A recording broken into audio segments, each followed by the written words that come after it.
dan urutannya sudah ada sesuai yang di catat. Kita baca Yohanes. Jadi kita sudah melewati Matius, Markus, Lukas, sama Yohanes. Jadi ya ini empat Injil ini adalah untuk membuktikan Tuhan Yesus ada di masing-masing aspeknya. Kalau di Yohanes itu lebih fokus ke hayat atau ke hidup. Ya, jadi untuk membuktikan bahwa Yesus Kristus adalah Allah penyelamat yang datang sebagai hayat untuk mengembangbiakan dirinya.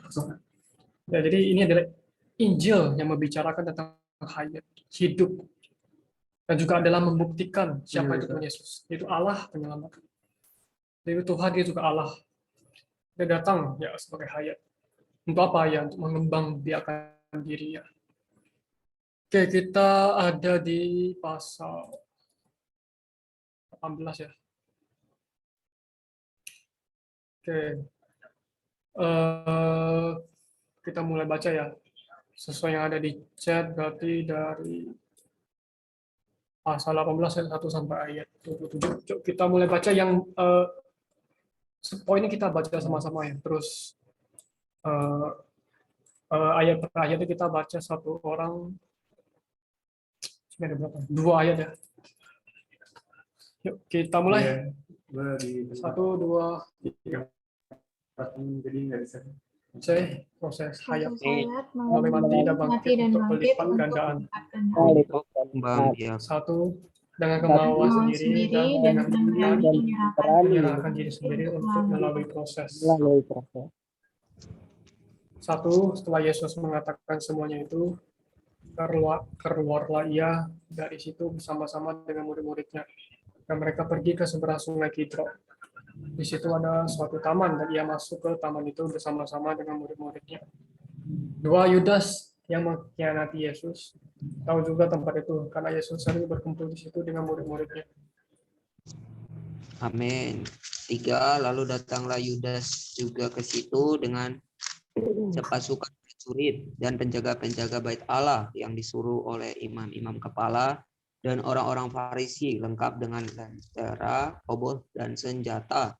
4, Yesus yang tahu semua yang akan menimpa dirinya, maju ke depan dan berkata kepada mereka, siapakah yang kamu cari?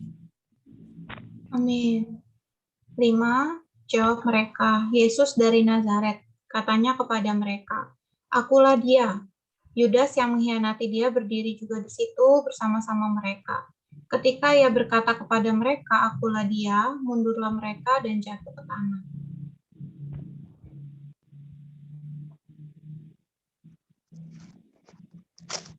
Ayat 7, maka ia bertanya pula, siapakah yang kamu cari? Kata mereka, Yesus dari Nazaret.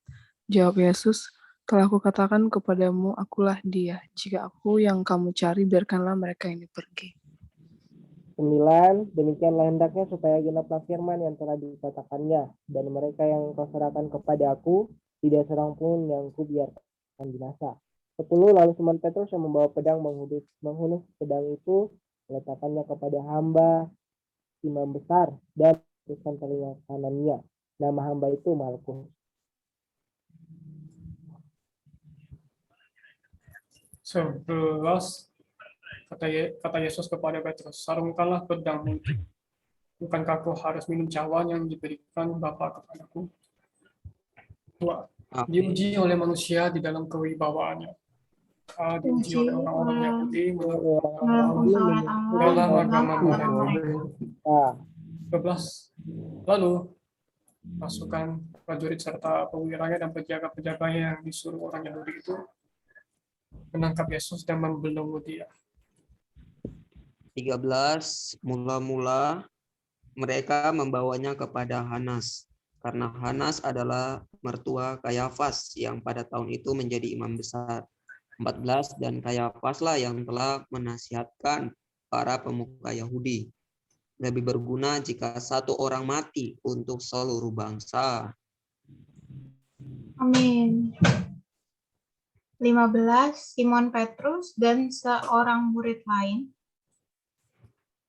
Bener ya 15 ya? Iya, 15. Ya, Amin. Simon Petrus dan seorang murid lain mengikuti Yesus. Murid itu mengenal imam besar dan ia masuk bersama-sama dengan Yesus ke halaman istana imam besar. 16, tetapi Petrus tinggal di luar dekat pintu. Murid yang lain itu yang mengenal imam besar kembali keluar, berbicara dengan perempuan penjaga pintu, lalu membawa Petrus masuk. 17, kata hamba perempuan penjaga pintu kepada Petrus, bukankah engkau juga murid orang itu? Jawab Petrus, bukan. 18, sementara itu hamba-hamba dan penjaga-penjaga bait Allah telah menyalakan api arang, sebab udara dingin waktu itu, dan mereka berdiri menghangatkan badan di situ. Juga Petrus berdiri menghangatkan badan bersama-sama dengan mereka. 19, kemudian mulailah imam besar menanyai Yesus tentang murid-muridnya dan ajarannya. 20, jawab Yesus kepadanya, aku berbicara terus terang kepada dunia. Selalu mengajar di rumah-rumah ibadat dan di bait Allah. Tempat semua orang Yahudi berkumpul, aku tidak pernah berbicara sembunyi-sembunyi. musuhnya malah Israel gitu. Kenapa ya kok? 21 ya. Oh udah. Mengapa engkau menanyai aku? Tanyalah mereka dan telah mendengar apa yang kukatakan kepada mereka. Sungguh mereka tahu apa yang telah kukatakan. Ketika mereka mengatakan hal itu, seorang penjaga yang berdiri di situ menampar mukanya sambil berkata, Begitukah jawabmu kepada imam besar? Amin. 23, jawab Yesus kepadanya, jikalau kataku itu salah, tunjukkanlah salahnya. Tetapi jikalau kataku itu benar, mengapa engkau menampar aku? 24, lalu Hanas mengirim dia dalam keadaan terbelenggu kepada Kayafas, imam besar itu. 25, Simon Petrus masih berdiri dan menghangatkan badan. Kata orang-orang di situ kepadanya, bukankah engkau juga salah seorang muridnya? 26, ia menyangkalnya katanya, bukan. Kata seorang hamba imam besar, seorang keluarga dari hamba yang telinganya dipotong Petrus. Bukankah engkau kulihat di taman itu bersama-sama dengan dia? 27, Petrus pun menyangkalnya lagi dan seketika itu juga berkokoklah ayam. Amin. Kita sudah selesai sampai di sini ya. Dari pembacaan ini apakah ada yang mau sharing? Atau mungkin bertanya?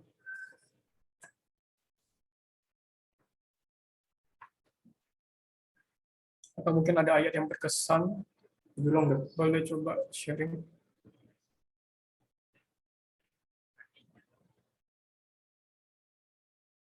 Oke.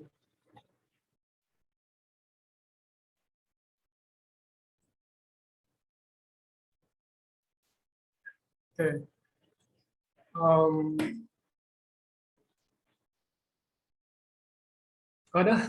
nggak ada kita ya kalau gitu aku mulai sharing dulu deh. Di sini sih aku terkesan sih. Ada kata aku adalah ya di apa namanya ketika Tuhan Yesus ditanyain ya dia kan maju kan dia kan bilang siapakah yang kamu cari, terus ya mereka Yesus dari Nazaret. Oh ya Alex ya silakan. Nggak apa-apa. Terus katanya akulah dia. Amin. Terus ditanya lagi 2 kali, akulah. Nah, kalau kita baca catatan kaki kan aku lagi itu artinya nama Yehova. Kalau kita baca kitab Keluaran, ya waktu Musa tanya siapakah engkau? Tuhan itu. Waktu itu Tuhan jawab, aku adalah aku. Jadi Tuhan itu adalah sang akulah. Jadi ini yang dimaksudkan adalah dia itu adalah Allah. Ya, ketika mereka mendengarkan aku adalah dia, maka mundurlah mereka dan jatuh ke tanah. Jadi kita tahu bahwa betapa dahsyatnya nama aku adalah, yaitu artinya Yehova di perjanjian lama, panggilan Yehova. Jadi ini dengan jelas bahwa membuktikan bahwa Tuhan Yesus adalah Allah. Seperti yang tadi kita baca di pokok kita Injil, ya, dia itu adalah Allah. Itu membuktikan bahwa dia itu adalah Allah. Jadi ini melalui ini aku kembali apresiasi bahwa dialah yang adalah ya. Kita bukan apa-apa. Jadi dialah segala yang kita butuhkan. Dialah Allah. Dia adalah. Ya, hanya dengan satu kata adalah maka musuh pun takut dan gentar. Amin. Dari aku itu aja. Mungkin ada yang lain mau sharing?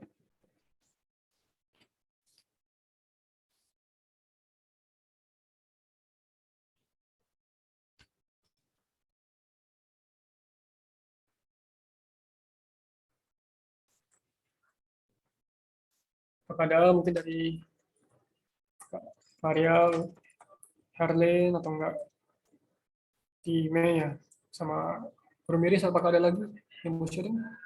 Sorry.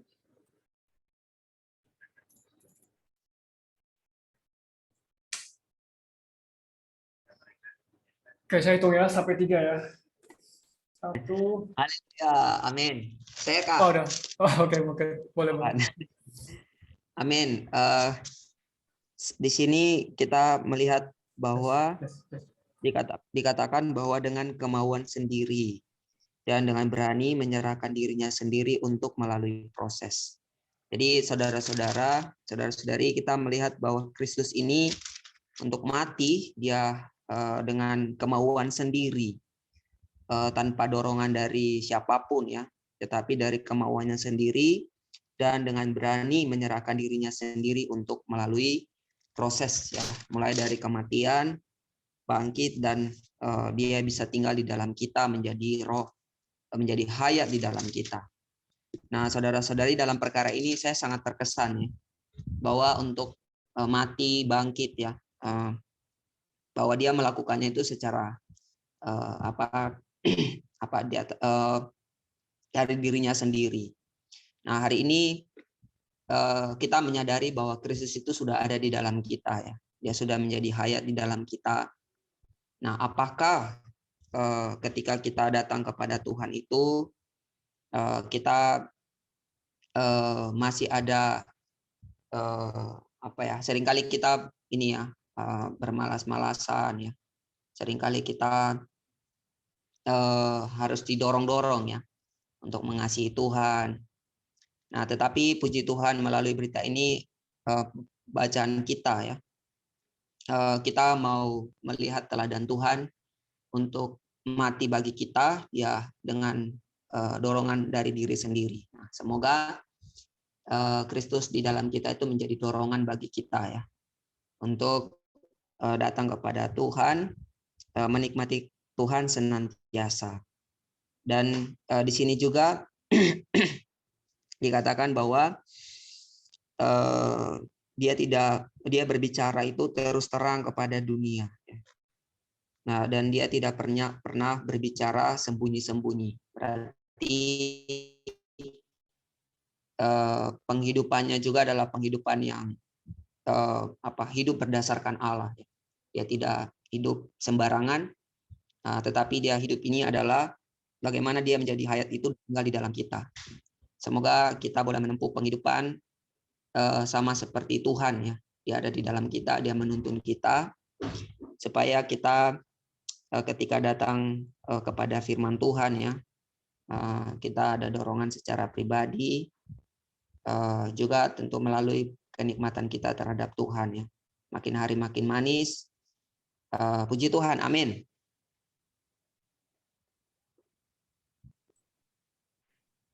Amin, puji Tuhan, thank you.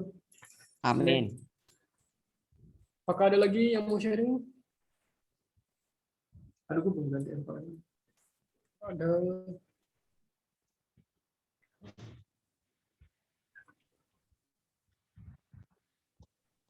Oke, saya hitung 3 ya, kalau enggak kita tutup ya.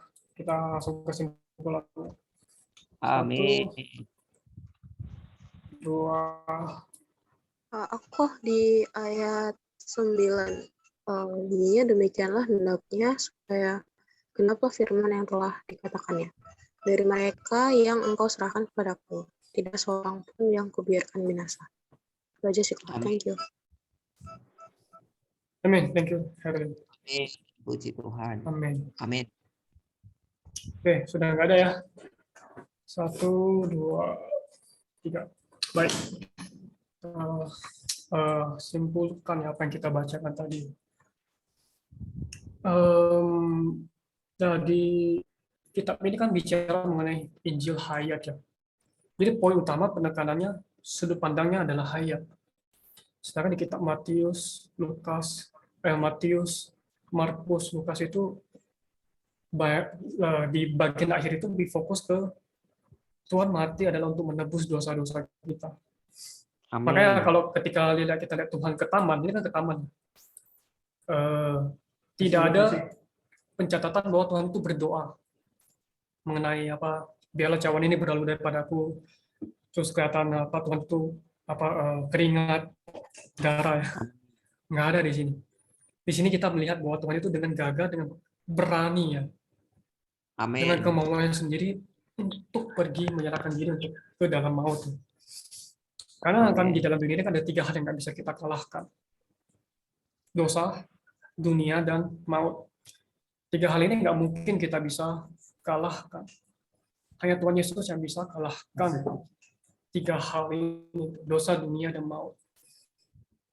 Atas bagaimana cara kita mengalahkan 3 hal ini? Ya perlu Tuhan masuk ke dalam diri kita. Amin. Tapi bagaimana Tuhan bisa masuk dalam diri kita? Ya, dia perlu melalui proses. Menjadi roh itu tinggal di dalam diri kita. Masuk ke dalam diri kita menjadi hayat sama seperti tadi kata Atime. Ya, perlu masuk ke dalam diri kita menjadi hayat. Amin. Nah, karena dia sendiri adalah hayat, kebangkitan. Dia adalah ada hidup dan kebangkitan. Ya, maka dia sama sekali nggak masalah kalau dia melalui kematian. Dia nggak takut kematian sama sekali. Di sini nggak ada tanda-tanda dia ketakutan itu. Beda dengan pencatatan yang lain, yang Lukas, Matius, sama Markus. Kelihatan Tuhan itu khawatir atau apa. Di sini nggak ada sama sekali tanda-tandanya. Jadi ini sudut pandangnya benar-benar berbeda. Untuk membuktikan bahwa ini adalah Injil hayat. Injil kehidupan. Itu Tuhan itu sendiri adalah kehidupan. Nah, buktinya apa? Dia sukarela dan juga penuh keberanian. Karena dia tahu dia bahkan menyerahkan diri ya. Tahu muridnya mengkhianati dia, terus juga tahu kalau dia ke taman itu ya harusnya dia harusnya ditangkap gitu. Tuhan tahu gitu. Bahkan ditanya siapa yang kamu cari, Tuhan nggak mundur, malah ngakui gitu, akulah dia. Amin. Siapakah kan 2 kali ya, siapakah yang kamu cari 2 kali, ditanya 2 kali. Tuhan nggak mundur, nggak takut sama sekali. Dia katakan akulah dia. Terus juga dia bahkan tanpa perlawanan. Simon Petrus kan dia melawan ya. Tuhan itu dengan sukarela. Nah, kemauannya sendiri kan, dia nggak lawan. Dia dengan sukarela menyerahkan diri ke dalam maut. Ya, ini membuktikan bahwa dia itu adalah nggak takut mati sama sekali. Ya, berbeda dengan kita pasti takut ya. Karena dia sendiri adalah hayat. Dan di sini kita bisa melihat Tuhan itu juga diuji ya. Di dalam pengujian ini malah orang yang menguji Tuhan itu diuji oleh Tuhan, diuji balik oleh Tuhan itu. Ini membuktikan bahwa Tuhan itu benar-benar nggak ada kesalahan dan berwibawa. Jadi di dalam diri itu nggak terdapat cacat sama sekali. Ya, jadi ini aja dari saya. Kita tutup dalam doa ya. Mungkin ada yang mau bantu kita tutup dalam doa untuk malam ini? Siapapun.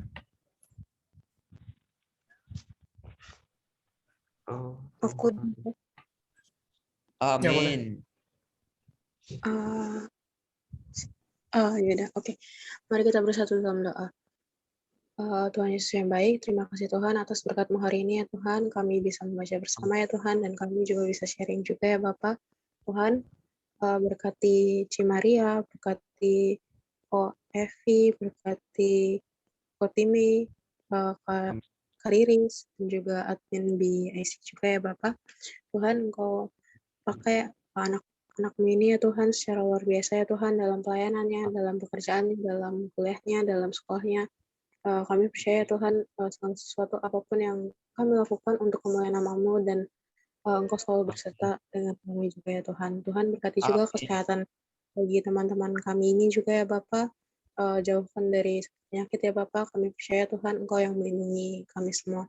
Tuhan kami juga Amin. berdoa untuk teman kami juga yang belum bisa hadir ya Bapa. Kami percaya Tuhan untuk pertemuan selanjutnya mereka bisa bergabung bersama ya Bapa. Terima kasih Tuhan Amin. Yesus. Kami Yesus ya. Amin.